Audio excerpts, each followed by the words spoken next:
구역 공과 계속해서 공부하도록 하겠습니다. 지금 구원론을 계속하고 있는데요. 구원론을 우리가 다른 말로 성령론이라고 이렇게 부른다고 말씀을 드렸습니다. 그것은 바로 구원의 적용을 성령께서 하시기 때문에 그렇죠. 그래서 우리가 지금 계속 구원의 적용에 관한 서정의 내용들을 공부하고 있는데, 오늘은 이제 이 하나님께서 우리를 자녀 삼으시는 양자죠. 자녀로 삼으심에 대한 내용입니다. 우리 하나님의 백성들이 의롭다 인정함을 받은 이 모든 중생받은 하나님의 백성들은 이제 신분의 변화를 가져오는데요. 이 마귀의 자식의 신분에서 벗어나서 하나님의 가족의 일원으로 편입이 됩니다.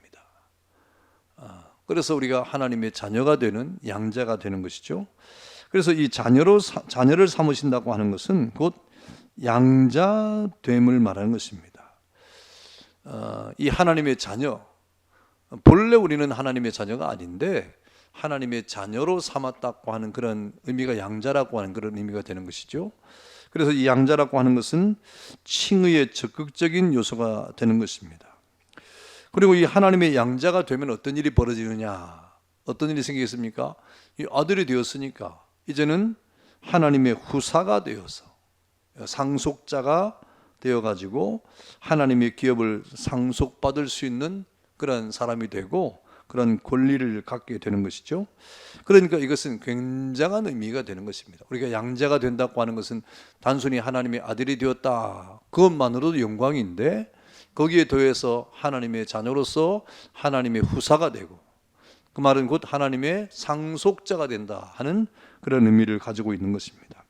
그래서 요한복음 1장 12절과 13절에 뭐라고 말씀하십니까?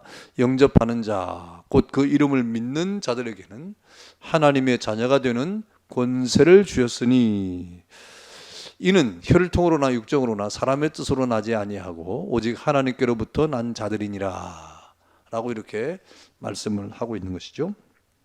그렇다고 하면 이 양자의 의미를 다시 한번 우리가 한번 새겨보도록 하겠습니다. 양자의 의미는 보면 로마서 8장 15절에 양자라고 하는 말이 나오는데요. 이 양자라고 하는 말이 나오는데, 너희는 다시 무서워하는 종의 영을 받지 아니하고 양자의 영을 받았으므로 우리가 아빠 아버지라고 부르짖느니라 그랬습니다. 여기에 이 양자라는 말이 나오지 않습니까? 이 양자라고 하는 이 헬라어는 이 휘오데시아라는 말이에요. 휘오데시아. 이 말은 휘오스와 이 티템이라고 하는 말인데, 휘오스는 아들이라고 하는 말이죠. 아들. 휘오스는 헬라말로 아들이고, 그리고 티테미는 두다라고 하는 말입니다. 그러니까 양자를 두다라고 하는 합성어가 바로 이 양자라고 하는 휘오데시아의 이 단어의 의미가 되는 것입니다. 그래서 이 양자라고 하는 말은 아들로 삼는다는 말이에요. 아들로 삼는다. 본래 아들이 아니었는데 하나님께서 우리를 아들로 삼는다 하는 그런 의미를 가지고 있습니다. 그리고 계속해서 로마서 8장 16절에 보면 성령이 친히 우리의 영과 더불어 우리가 하나님의 자녀인 것을 증언하시나니 그랬잖아요. 이 16절에 보면 이 자녀라고 하는 이 말이 나옵니다. 이 자녀라고 하는 말은 이 테크나라고 하는 말인데요.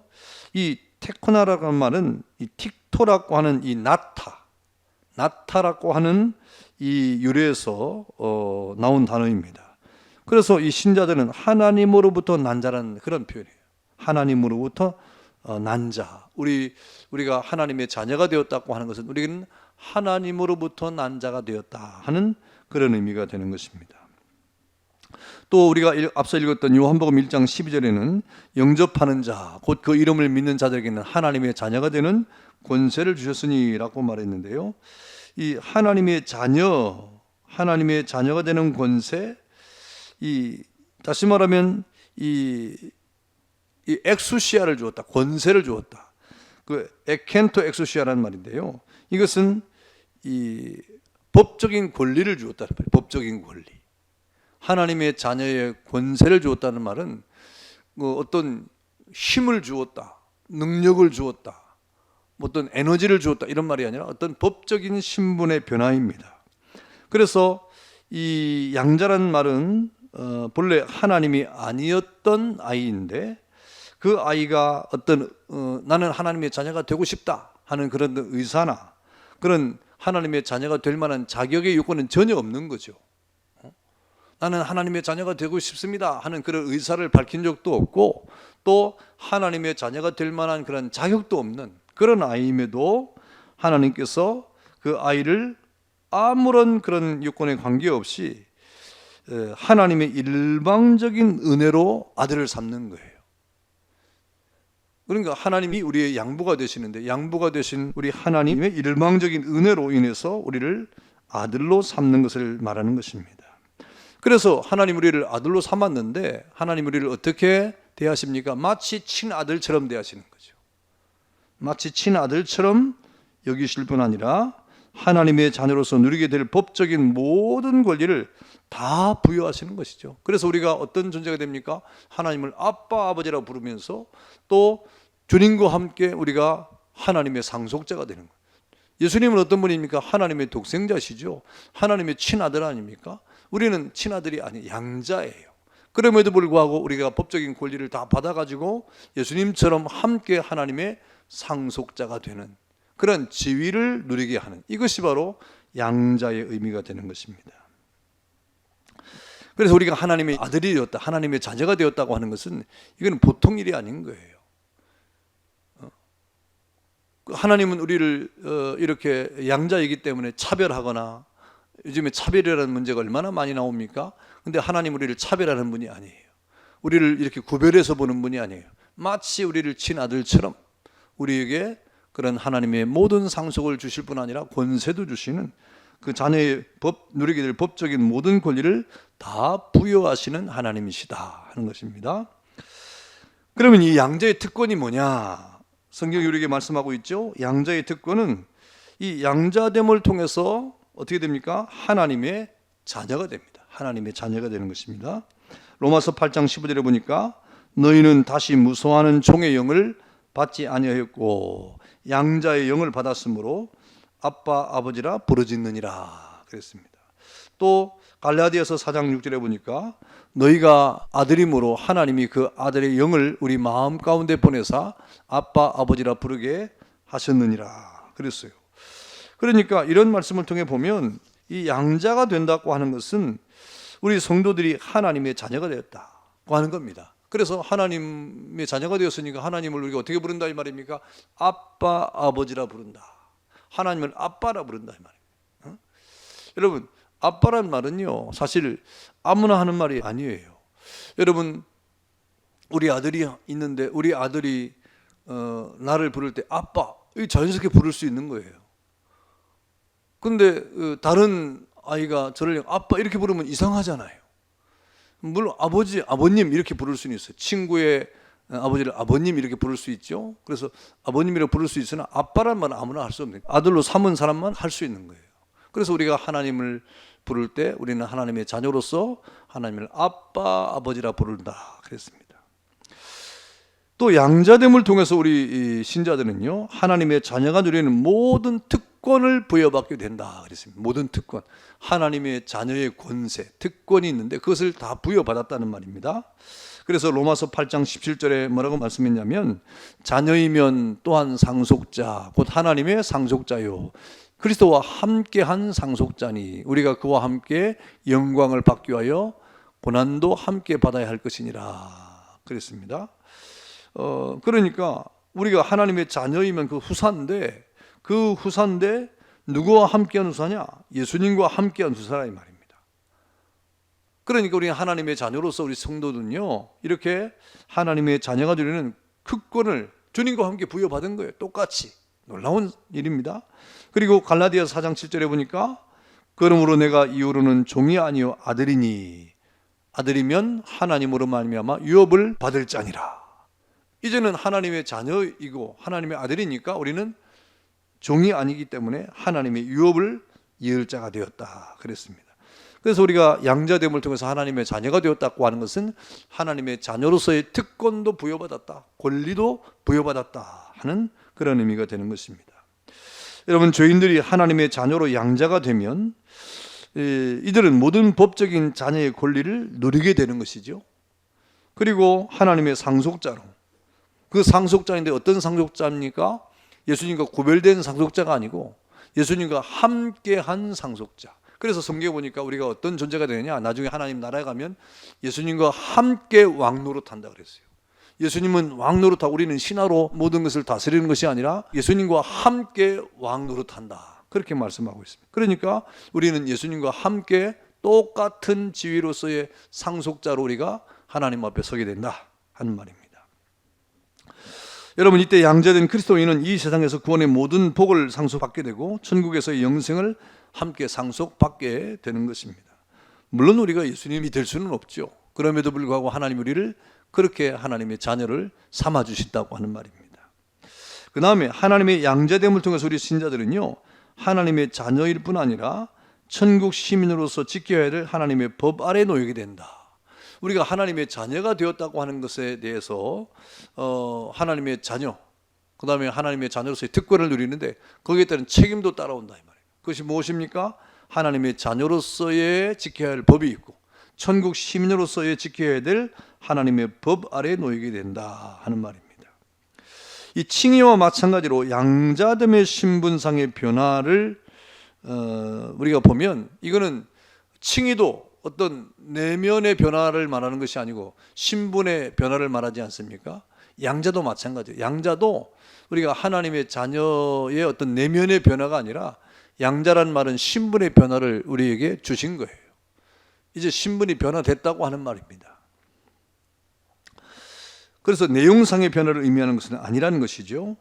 그래서 우리가 이 내용이 아직 안 변했기 때문에 겉으로는 우리가 하나님의 자녀라고 하는 신분의 변화를 가져왔는데 아직은 우리가 죄인의 어떤 연약을 가지고 있으니까 우리가 밸런스가 안 맞아요. 하나님의 자녀인데 우리가 아직도 죄인의 습성이 있는 거죠. 우리가 하나님의 자녀의 관을 써가지고 다른 사람이 볼 때는 하나님의 자녀라고 하는 이름을 가지고 있는데 속은 아직도 우리가 하나님의 자녀답지 못한 모습이 있는 거예요. 그러니까 밸런스가 안 맞고, 여러분 이렇게 이 겉과 속이 달라지고 또 때로는 이 우리의 어떤 삶 속에서 이 죄가 우리 앞에 드러날 때가 있는 것입니다.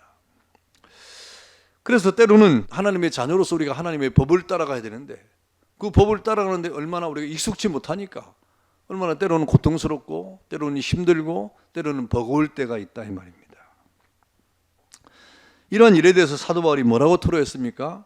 오늘 성경의 7장 로마서 7장 24절과 25절에 보니까 사도 바울이 이러한 우리 속사람과 겉사람의 밸런스가 맞지 않는 것에 대해서 이렇게 고백했어요. 오라, 나는 곤고한 사람이로다.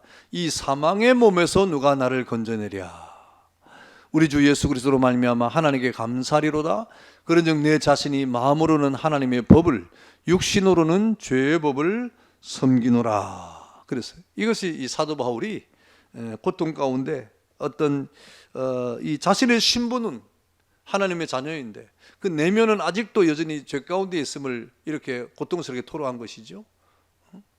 마음으로는 하나님의 법을 따라가고 싶은데 그러나 우리 육신은 늘 죄 아래 머무르는 습성 때문에 또 죄를 짓는 이 모습 앞에 늘 괴로워하는 그런 이 모습을 보게 되는 것입니다. 여러분, 이 거지 왕자라고 하는 그런 옛 이야기가 있잖아요. 이 거지 왕자라고 하는 옛 이야기는 어느 시골에 거지가 이 어떤 사연을 통해서 알아보니까 과거에 왕자였었어요. 그런데 잃어버린 왕자였죠. 그래서 거지로 살아갔는데 다시 왕이 거지가 된 왕자를 찾은 거예요. 다시 찾은 거예요. 그래서 이 거지가 이제 왕자가 되어서 왕궁에 들어갑니다. 왕궁에 들어가서 처음에는 얼마나 기분이 좋았겠습니까? 이제 거지 생활 안 하게 되니까 이제 신분이 왕자로 변화가지고 왕궁에 들어가니 얼마나 기분이 좋고 얼마나 이 왕궁에 가보니까 얼떨떨하면서 이 궁정의 화려함을 보고 얼마나 기분이 좋았겠어요. 그리고 자기가 명령하면 막 신하들이 움직이고 하는 이런 이 특권을 누리고 살게 되지 않았습니까? 그런데 문제가 생겼어요. 어떤 문제입니까? 거지로 살던 그 삶이 아직도 있는 거예요. 그래서 왕궁에 들어서 이제 왕자가 되면 이 좋은 침대에서, 폭신한 침대에서, 그리고 깨끗한 그런 환경에서 이렇게 잠을 자고 이렇게 뭔가 이런 왕자다운 그런 이 면모를 보여야 되는데, 그런데 이 왕궁 생활이 너무 불편한 거예요. 왕자의 옷도 불편하고 왕자의 이 관도 불편하고 모든 게 불편한 거예요. 그래서 이 어느 때든지 이 왕자로서의 어떤 신분의 변화 때문에 그런 왕자의 예법을 따라 살아가야 되는데, 도대체 이 몸에 안 배워가지고 어떻게 했습니까? 정말 그 삶이 너무너무 싫었던 것이죠. 여러분, 그것이 자신에게 올무처럼 느껴진 것입니다. 그러니까 왕자가 된 거지는 시간이 지나도 그 옛 성품을 쉽게 이렇게 버리지 못했던 것입니다. 그래서 호화로운 식탁에서 식사하는 것보다 그냥 간단하게 이렇게 씻지 않는 손으로 먹고 하는 그러한 식사가 더 자기는 편했던 것이죠. 그러니까 신분은 왕자가 되었지만 그 삶의 습성은 여전히 거지로서의 이 습성이 남아있는 것, 그걸 고쳐나가야 되는 것이죠. 왕자로서 당연히 고쳐나가야 되는 것이죠. 잠을 잘 때는 아주 좋은 잠옷을 입고 자야 되는데 귀찮은 거예요. 입은 그대로 또 자는 것이 자기가 편한 거예요. 이렇게 왕자로서의 왕궁의 예법과 그 모든 삶의 규칙을 이렇게 지켜나가야 되는데, 그 습성이 아직 거지의 습성이 몸에 배어있기 때문에 여전히 거지로 살아가는 그런 어떤 삶을 살아갔던 것입니다. 여러분, 쉽게 변하지 않는 이 거지의 어떤 습성이 있는 것이죠. 그것처럼 우리 양자된 성도들에게도 어쩔 수 없는 죄의 근성이 다 남아 있습니다. 우리 성도들에게도 이 죄의 근성이 여전히 남아 있어요. 신분은 하나님의 자녀로 바뀌었어요. 누가 뭐래도 여러분은 하나님의 자녀입니다.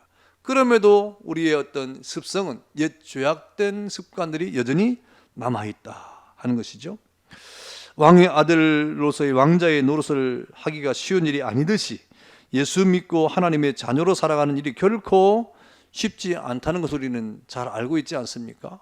그래서 온전히 하나님의 자녀로서의 그런 삶을 살아가야 되는데 그렇지 못한 것이 참 많죠.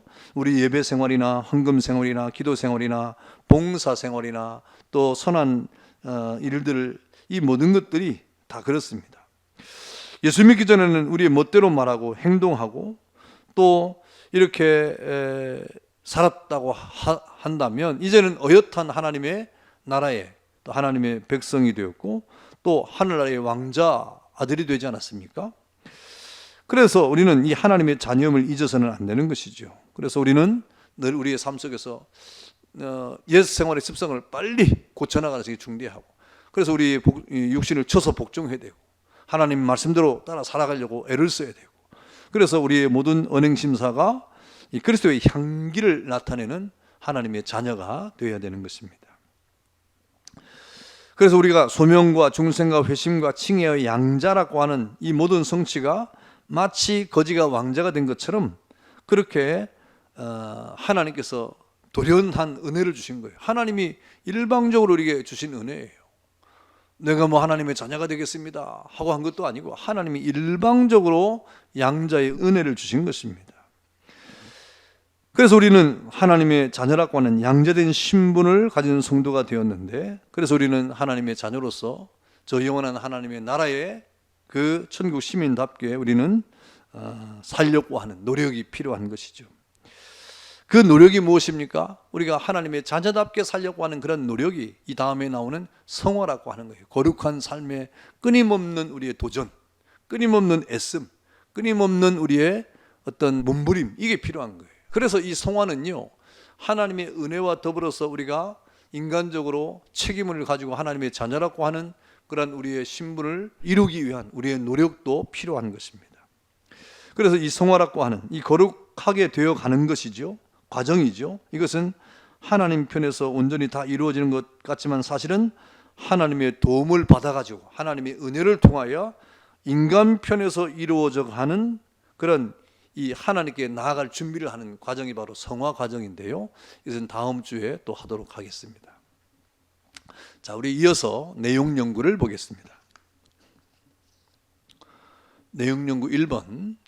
다음은 양자의 의미에 대한 설명입니다. 많은 것은 O표, 틀린 것은 X표를 하십시오 그랬죠. 자, 1번 보겠습니다.